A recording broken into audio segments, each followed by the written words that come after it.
Everyone, good morning. Welcome to the Teach Better Today morning show where the Teach Better team gets to join you live every single morning, Monday through Friday at 7 a.m. Eastern. We have an incredible guest. Guys, I know she is one of y'all's favorites.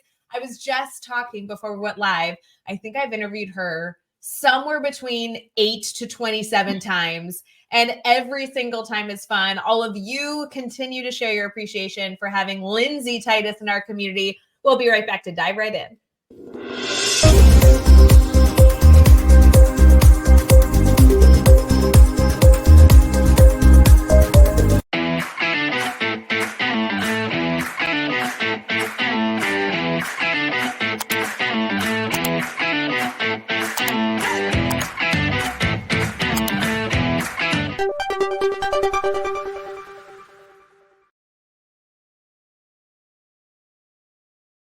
Everyone, good morning. Hey, Lindsay, thank you for joining us for the Morning Today show. Hey, how are you?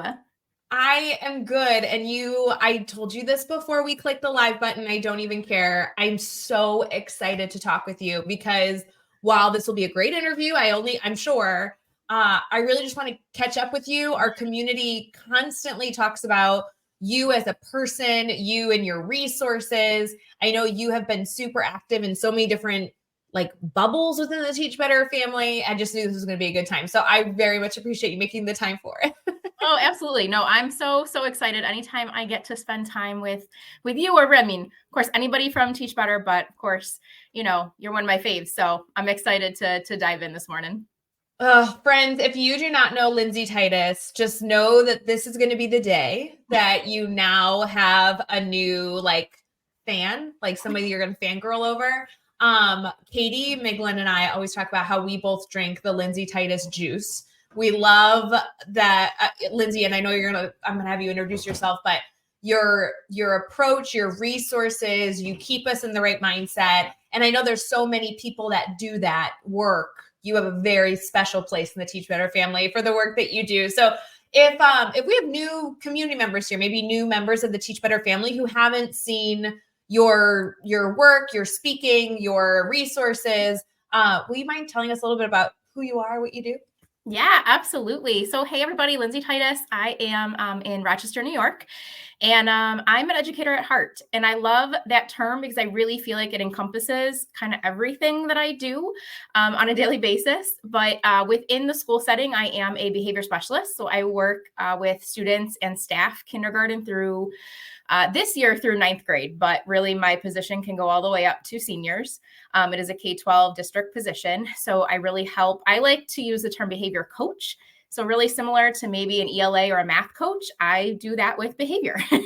So I'm doing that all the time, it seems right now. It is a very different year this year, and that's okay. But outside of that, I am the founder of Define University, Define You, where I help educators do just that. Find and define who they are both inside and outside of the classroom. And that helps me. I'm actually going through my own kind of redefining me right now. And so I love that I get to practice what I preach, both at home and at work. Well, and Lindsay, I can just start off this dialogue by saying that I know I speak for all the Teach Better family members, we love that you do practice what you preach. And you have done that ever since I've met you in so many different ways. But I myself have gone through so much change in my own personal journey, my professional journey, and your insights have helped me in both. And that's what I really, really appreciate. You also tackle a topic that makes people really uncomfortable. I mean, educators want to have the best behavior strategies possible for their students. And typically I'm saying, because myself included, I only seek help when I've exhausted all of my options. And I just I'm so frustrated. Really, frustration has taken over every part of the relationship with a student that might be having a behavior that I want to change. And I love that you're so driven to have that coaching model. This isn't about getting the kid out of your classroom. This isn't about filing the right paperwork or, moving him to a different class or, you're really looking at this as a growth mentality. And I've always valued that about you. Yeah, no, I appreciate that. And it's funny because I didn't start out that, right? I started out, trial and error myself. I started out in the classroom, figuring out what's working, what's not.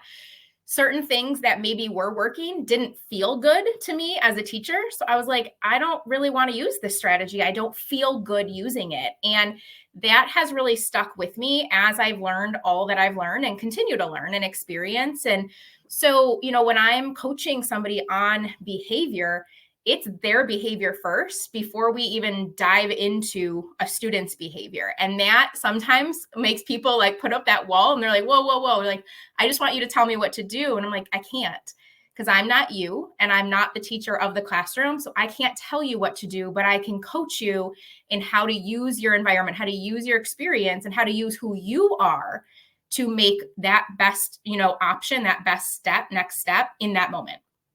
And I'm relating this in lamest terms for all of you that are already like soaking all this up. This is my lame comparison. I just hired a dog trainer for my dogs because they are, dogs and they have terrible habits. I'm like, oh, I'll get a dog trainer. Of course, me stupidly, I'm like, come on in, fix my dogs. And really, she's like, to be honest, I coach humans on how to coach their dog. She's like, it starts with you. And I'm like, bummer, I always forget about that. It does start with me. Mm-hmm.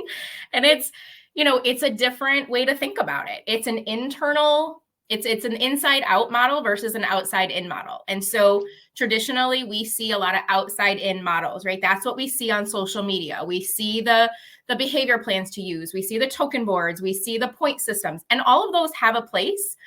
But if you're choosing them because somebody else has chosen them, then you know where we end up.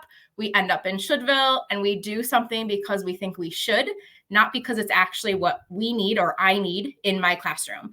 And so that's why it's so important that we have to know how we are reacting or responding so that we can continue to connect both with ourselves as well as our students. We hear so much about relationships with our students, which 100% totally agree with. But I'm going to prioritize building the relationship you have with yourself. That's your priority. And then you can build solid relationships with anybody else, staff, students, parents, administrators, you name it. Well, friends, I am so excited for all of you to continue this conversation, and in the comments as we continue to dive into Lindsay's ideas. Obviously, during our team talk segment, we're going to dive into this behavior support, and we have to talk about Shouldville, because that is going to be something that if you are new to the Teach Better community, you're going to hear it 9 more times. And if you've been wondering what that is, here is our Shouldville queen, and we are excited to talk about that. But before we get into the team talk segment, Lindsay, I also want to give you a shout out that you probably won the trophy within the last few years, that you are involved in almost every single bubble of the Teach Better family. Like, she has blogged for the Teach Better team. She had a podcast with the podcast network, joined our admin mastermind. You're on our speakers network. So friends, Lindsay is one of those very few special educators that you can actually book through the Teach Better team and have her at your school to coach and work and keynote and do all those great things with your staff. What am I missing? You've been an ambassador. You've been everything. Mm-hmm. Yeah. And I appreciate, Teach Better was there for me and continues to be, but definitely in a time where I felt lost and isolated and didn't know, right, through the pandemic. And I, at that point, was the only behavior specialist in my district. So it's not that I really could reach out to, people or connect. And that's where I found the team. And I'm excited because, like I mentioned earlier, this year has been crazy. So I have not been as connected, but that's what I love about the team, is that whether it's I'm in everything or I'm just like, hey guys, I'm still here, but I'm just trying to get my head above water. I'll be back, I promise. There's complete trust there. And I'm excited to start diving back into things now that I have a system going. But that's just what's really cool, I think, about the team and all the support that you guys continue to give educators, across the world. Yeah, no, we are happy to get Lindsay like once a year, once a day. Sign me up for whatever makes sense for your schedule. I also did miss our edupreneur group. Lindsay, you have been huge in that crew, which is a really special community for those of you who maybe joined this Teach Better family via a educator connection. That is one of the few areas that we support educators with, but really educators that have other goals outside of education. Maybe they have a side hustle they're working on. Maybe they want to get into speaking or consulting. And that community, I know you've been a part of it kind of from the beginning of its inception. And I know that that's a group that's really grown close together from what I understand. Yeah, it's definitely fun. It's, low pressure because you get what you put into a certain extent. Like I'm more quiet. I like to listen. I like to, just kind of hear and really like be there in the moment. And then other people bring really amazing questions and really, they're at different parts in their business. And so we all learn alongside one another, even though we're all kind of at really different points in our business, which is really cool because we've seen each other grow. We celebrate with one another, we problem solve. And when you're trying to build this thing outside of, what you do all day, every day, it can be overwhelming. And it's, having a group like that or a community like that is one way where it breaks it down for you and it makes it less overwhelming because like I know if I'm like stressing about something, I'm like, well, Thursday night I can bring it up. Or I can go into circle and drop my questions and they'll be answered. And that's just a really cool feeling to know like you're not alone, even if you maybe feel like that at times. Yeah. For those of you who may not be exposed to this side of the Teach Better team very often, just really quick, there are like 3 different tiers of support in this community. One is a newsletter, which is a super easy free sign up. You can get tips and tricks.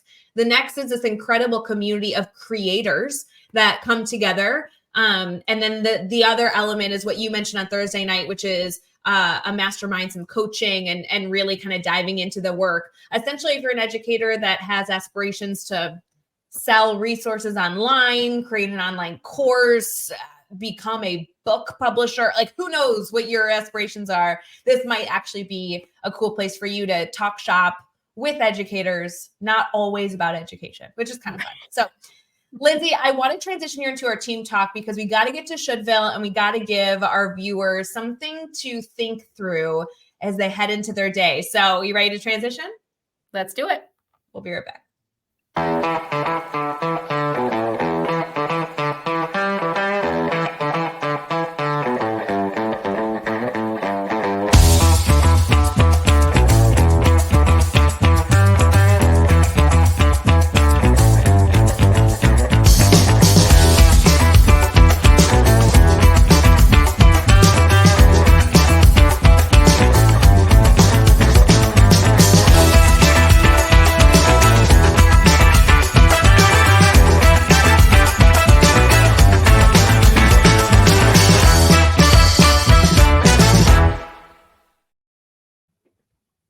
We are back for our Teach Better Today morning show as we head into our team talk with the one and only Lindsay Titus. I'm sure you can already get a vibe if this is your first time meeting Lindsay. She is good people. She has ideas, and this conversation cannot end here. I'm going to give you everywhere you can connect with her at the end of this episode. Her website is full of resources, and she is extremely approachable to DM and talk shop with.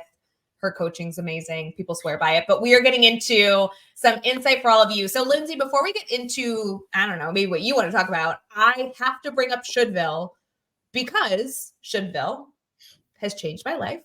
And I probably think of you and think of Shouldville, I'm going to say at least once a week. And I think we've been connected for 3 years at least. So I'm not trying to put you up on a pedestal, but you are like very, very important in my life. Can you tell us about Shouldville? Yes, no, I appreciate it. And I love Shouldville because it's something I think we experience as educators, but also in our day-to-day lives. I was just with my brother and sister-in-law, and we were just chatting in the car. And my brother said something to the effect of like, oh, when we get home, I should do something. And my sister-in-law like hits him and is like, nope, that's Shouldville. Like, make a decision. And I just start laughing. I'm like, all right, this is amazing. It sticks. It's catchy. It sticks. It works so many different places. Okay, let's pretend somebody's popping in and they know nothing about it. I mean, it's kind of self-explanatory, but what's your spiel? Yeah. So Shouldville is a place we go when we say things like I should. It could also be like I have to, I need to. And the challenge with those types of kind of sentence starters is they're from somebody else's perspective. So comes from a feeling of I need to do something so somebody thinks I'm worthy, or somebody thinks highly of me, or I feel good about myself because I did it. And again, that's an outside in approach. And so if I'm going to do something, right, I should make my bulletin boards this way because that's what I saw on social media. If you don't like it and you look at it every day, or if it doesn't suit the needs of your students who are experiencing every day, you're not going to get the output that you're looking for, which means you're going to be less likely to put in some effort down the road. So Shouldville is a place I call because I lived in Shouldville for years. As a first, second, third year teacher, everything was, well, that's what they're doing down the hall. I should try that. That's what worked for them. I should do it. But you start to like feel resentment almost because it doesn't work, because it's that outside in. And so I made it this catchphrase of, are you in Shouldville? And I still honor that. Sometimes I visit there. But we can leave Shouldville by changing that to, what are you choosing? What do you love? And what is it just you desire, right? Like, so that's your inside out approach. What are you choosing? Own it, stand behind it. And then that way you're making a decision that comes from you, not from somebody else. I cannot tell you how powerful this has been for me. And I love hearing that it's powerful for other people. I know you do this so frequently, but the choice that you have to choose to own a decision, even though you're probably doing the exact same things you would have done in Shouldville, you're still going to do it maybe the same way. It really puts me in a mindset that I feel, empowered versus obligated, like empowered versus, like grimy. I really, it's a big thing that I have worked on and continue to work on, because I love the approach of owning the things that are happening in my world and knowing that I have control over them. Yes. And that's really what it comes down to, right? So often we feel, just as educators, well, I don't have control, right? I'm being told what curriculum, I'm being told what school-wide program to use. I'm being told when to do this, how to do this. And I can choose to stay in that mindset, and then I'm not going to feel like how I want to feel and how I want to embody. And what I've learned over the last, few years is, if I'm thinking it and feeling it, that's where my actions are going to take me. And so if my thoughts and my feelings are anchored in should, I'm not going to take the action that I want to take. But when I feel empowered to, okay, how can I change the way I'm thinking about this? How can I change the way that I'm feeling about this? My actions, to your point, might be the same, but they're so drastically different, because who you are is drastically different. And that's my big thing. That's why my companies define you. I want you to define yourself on your terms, not by who you think you need to be appreciated or loved or validated from other people. That comes from within your heart, and then you share it out to everybody versus needing it to like be who you want to be. I want to encourage everyone here this morning, as you're headed into the day ahead, whether it be in your personal life or your professional life, to think about the Shouldville mentality. I know Lindsay has so many things that she has given insight on, and we'll get into more even here during the show. But my little challenge to all of you would be thinking through the Shouldville mentality as you head into your day. Because Lindsay, I know I started really thinking about it professionally. I probably use it more in my personal life now more than ever. And I love the ability to transition from one responsibility to the other. In addition to Shouldville, there's obviously a lot of things that you support educators with. If you had one, like soapbox moment, one thing that you think every educator should really think through or take hold of, especially, wrapping up November, headed into December, and hopefully a nice relaxing break ahead. Obviously behavior is always something that's coming up, especially during this time right before a break. We're all tired. What do you want to share with our community here? Yeah, so there's two things that come to mind, and they're very similar. And so taking a values approach is key. And so what do I mean by that? What is valuable to you? Like, what are your values, right? Is it honesty? Is it productivity? Is it fun? Is it humor, right? So really spending some time to identify, what is valuable to you? Because if we spend a lot of our time doing things that don't hold value to us, again, we don't feel good. We don't feel like we want to feel. And then when we have those values, so for me, two that come to mind immediately are authenticity and fun and excitement, passion, right? Like I want to be passionate about what I'm doing and I want it to be real for me. Now, if I want to go and make some change, or maybe within your classroom, you're like, "Ooh, these behaviors are getting a little rough." When we're thinking about behavior change, remember it's an inside out approach. But in addition to that, I want you to keep it small, simple, and strategic. So small means the change you're going to make, you can do in 30 to 60 seconds, which means right now you could decide what it's going to be. Simple means you don't have to go buy a thing. You don't have to go get materials. I don't need you to make anything. You're going to use what you already have. And then strategy is where you bring in that value base. It's got to align to you as the educator in some way, shape, or form. Here's a really simple example outside the classroom. I mentioned before, I'm trying to get myself back. I'm redefining, like excuses have taken over. We're not having it anymore. So right now, the small, simple, strategic things I'm doing is drinking more water and doing my skincare. Like it seems so silly, but I have a water bottle. I have water. Great. Check, check, check. And health is important, right? So, okay, boom. And then skincare, again, I have it already. I've already spent the money on it and it makes me feel better. Like it makes me feel better when my skin is better. So let's start there. I'm not going to start with something that's going to take me a long time, that's going to overwhelm me. I'm going to start small, simple, and strategic. So when you're thinking about your classroom, same thing. Keep it small, keep it simple, and align it to you. I think that is the best reminder for us as we get into this busy season. I know there's so many busy seasons for educators, but this is going to be applicable to our personal lives, as your example shared, and our professional lives.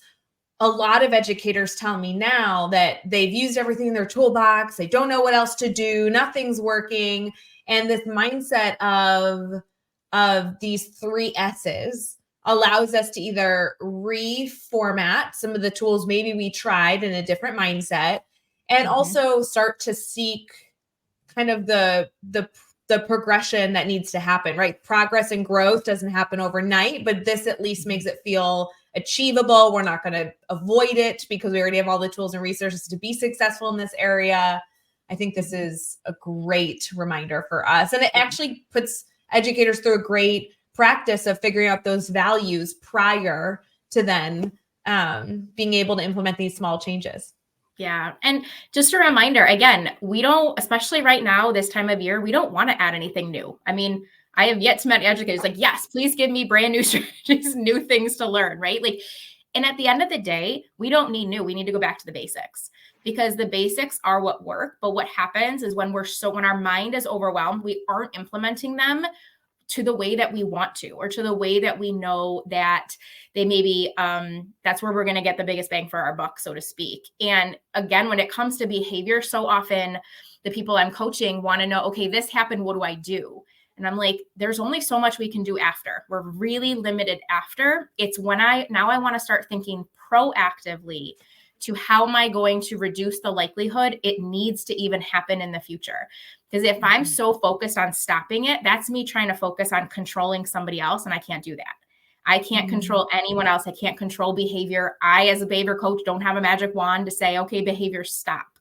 What it is I have is I can see what's leading up to it. So we make those tweaks there and we put our energy somewhere else. And the behaviors naturally go down over time because they don't need to. There's no purpose to it anymore. So if you're feeling frustrated, you're feeling stuck, pause, give yourself grace. So I always say, give yourself time, space, and grace. You are human. Allow yourself to be human, but then start thinking, what is it I could be doing ahead of time? What is it that I could do to reduce the likelihood that behavior that is serving a purpose for the kid doesn't even need to happen anymore. And again, this is what, I go into with coaching or with, my programs and things like that. But even just that little piece, if you pause and kind of think through it, I know you can come up with it, because go back to the basics, go back to what you did that first week of school, and then start doing those things again, because they worked. Now we just have to kind of reignite, that piece.